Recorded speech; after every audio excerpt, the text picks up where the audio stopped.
Welcome back, everybody.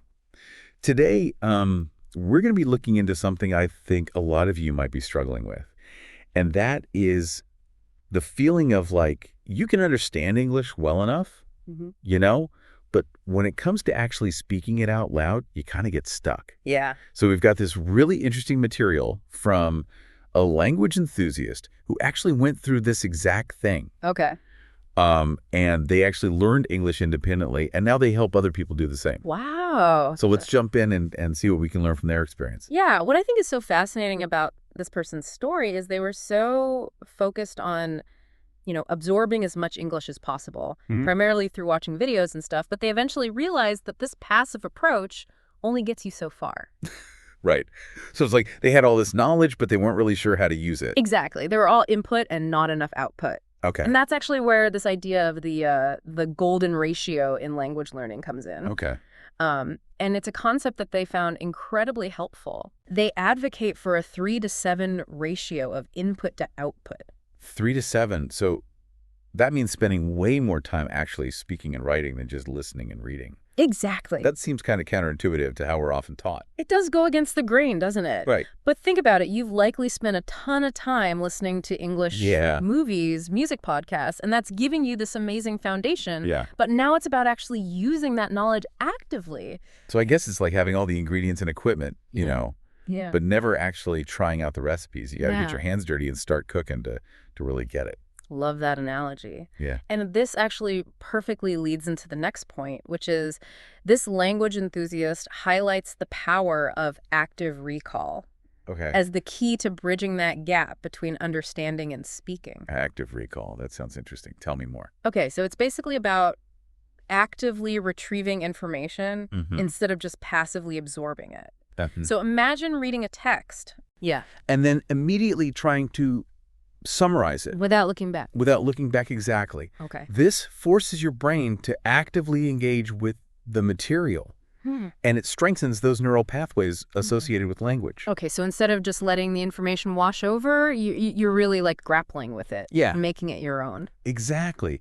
And what's so interesting is this individual actually had a really unique way of practicing active recall. Okay. So they would watch these videos and then they would try to summarize them out loud Okay. to an imaginary friend. To an imaginary friend. Uh-huh. That's awesome. Right. It might sound a little quirky, but it's actually brilliant. Yeah. Because by explaining the information to someone else, even if they're imaginary, Right. you're forcing yourself to process it deeply and articulate it clearly. Yeah. It's really turning passive learning into active practice. That's really cool. So we've got this input-output balance. Yes. And we've got this power of active recall. What other insights did they have? Well, they realized that no matter how much they practiced on their own, something was missing. Feedback. Feedback. Yeah, because even with the best intentions and like the most dedicated practice, it's so easy to develop these bad habits or miss subtle nuances when you don't have feedback from others. Right. Especially native speakers, Yeah. who can point out those tiny errors in pronunciation or grammar. Yeah. And I bet you don't even realize you're making them half the time. Exactly, and this is where the value of actually interacting with other speakers comes in. Yeah. And I imagine that could be pretty intimidating, you know? Yeah. Especially for someone who's already been self-conscious about their speaking. Totally. Did this language enthusiast talk about that at all, like that fear of judgment? They did. They actually talked about getting some negative comments Oh, wow. early on and even being made fun of for their accent. Oh, no. I know. It's tough. Yeah. It would be discouraging for anyone. But you know what's remarkable is how they decided to handle it. So they didn't let it stop them. Not at all. They actually came up with this amazing mindset, Oh. almost like a personal mantra. They said, people who can only speak one language shouldn't judge others. That's a good one. Right. It's a great reminder that, Mm-hmm. putting in the effort to learn another language is something to be respected, not ridiculed. For sure. It takes a lot of courage to put yourself out there. Yeah. So we've got the importance of output, Right. the power of active recall, and the need for feedback, Yes. especially when you're facing negativity. What other practical things did they do to overcome that initial hurdle of speaking? Well, they really emphasized shifting the focus from perfection to progress. Okay. It's so easy to get caught up in wanting to speak perfectly, right? But that can be paralyzing. Yeah. They suggest embracing those early Yeah. mistakes as valuable learning opportunities. Okay, so it's about seeing those stumbles as stepping stones. Exactly. Every time you make a mistake and then correct it, Yeah. you're reinforcing that learning, Right. getting closer to fluency. Right. And even that feeling of making progress can be really motivating. Oh, absolutely. Even And small progress. I can see how that would build your confidence over time. Yeah. But I think starting to speak a new language can still feel really daunting. It is. Like, even with all this stuff in place, do they have any advice for those moments when you just feel like fear is holding you back? Yeah, they had a really simple but powerful piece of advice. Okay. Start small. Okay.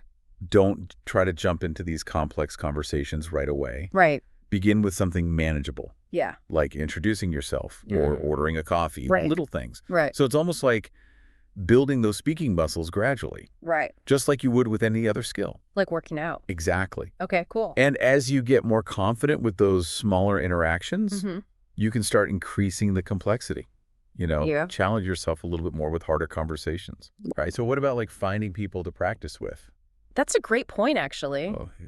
They really stressed finding a supportive community Oh. of other language learners because having that group of people who really get it, Yeah, they can offer encouragement and it makes a huge difference. absolutely. So it sounds like building that support network is really important. It is, and that community can also open up doors to so many opportunities Okay. for practicing your speaking Yeah, in a safe environment. right. Like what kind of things? Oh, they mentioned things like language exchange partners, Okay. conversation groups, or even just online forums where you can connect with other learners. That's awesome. And so that sounds like they really tapped into a lot of different resources. They did. And they also talked about, how important it is to find resources that actually fit your learning style Right. and keep you engaged. Because there's so much out there. There's a ton of stuff. Yeah. From textbooks and apps to movies and music and podcasts, you name it. So it's about finding what sparks your interest and then using that to learn. The more you enjoy it, the more likely you are to stick with it.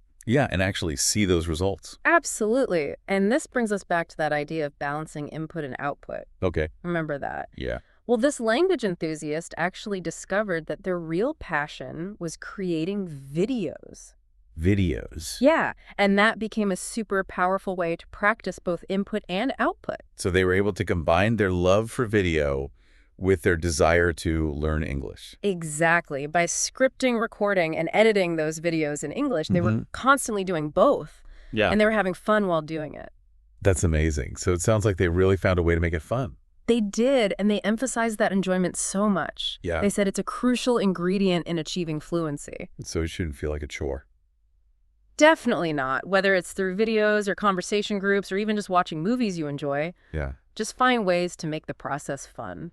Because when you're having fun, you're more likely to keep going For sure. and push yourself to become more fluent. So we've talked about balancing input and output, Yes. the power of active recall, Uh-huh. the need for feedback, Yeah. and building that supportive community. Right. What other gems did they share? Well, one thing that comes to mind is vocabulary. Okay, yeah. It can feel like this massive, overwhelming thing, right? It really can. How do you even approach that? Right. Well, they had some great insights, and it actually ties in perfectly with what we've been talking about. Okay. So they were very clear that simply memorizing lists of words is not enough. Okay. Yeah, that makes sense. I've tried that and it just doesn't stick. Exactly. You have to engage with those words actively. Active engagement. So Yeah. what does that actually look like? Okay, so let's say you're reading an article and you come across a new word. Yeah. Instead of just quickly looking up the definition and moving on, Mm-hmm. really explore it. Okay. Look for synonyms and antonyms. Try using it in different sentences, even create a visual in your mind. Oh, that's interesting. So you're really bringing the word to life? Exactly. You're not just treating it as this isolated unit of language. Right. Okay. And guess what? This is where active recall comes in again. Of course. They love those flashcards, but with a twist. The twist. How do you use flashcards actively? Instead of just passively reviewing the word and definition, Yeah. Try to recall the meaning before you flip the card over. Okay, so you're forcing your brain to work a little harder. Exactly. And that's what strengthens those connections. Okay, so much more engaging than just staring at a list of words. Way more. And they also talk about the importance of context. Okay. Learning new words within a story, a real-life situation, it just helps them stick better. Yeah, I can see that. So immerse yourself in authentic English materials that you actually enjoy. Right, so we're back to making it fun. Always making it fun. And, speaking of fun, they had this interesting take on motivation. Okay. So while setting goals is super important, Mm-hmm. it's also crucial to celebrate those small wins along the way. The small wins, I like that. Right, like every time you master a new grammar rule or have a conversation without getting tongue-tied or, confidently use a new word, Yeah. take a moment to acknowledge that progress. It's like giving yourself a little pat on the back. Exactly, and those little wins can be incredibly motivating. I bet. It keeps you moving forward. So it's almost like you're leveling up in a language learning game. I love that analogy. And, at the end of the day, they really believe that the journey to fluency is as much about mindset as it is about technique. Okay, that's interesting. It's about embracing the challenges, finding the joy in the process, and never losing sight of those goals. I think that's a really powerful message. It is. Well, this has been such a fascinating deep dive. We've learned so much about bridging that gap between understanding and speaking English. We have. Thanks so much for sharing your expertise and helping us unpack all this. No, it's been my pleasure. And to our listener, remember, fluency is a journey, not a destination. So true. There will be bumps along the way, Yes. but with persistence, a positive mindset, and the right strategies, you can absolutely achieve your goals. You got this. Don't be afraid to make those mistakes, celebrate the small wins, and most importantly, Have fun yes, have fun. along the way. Until next time. Happy learning. Everyone. Yes.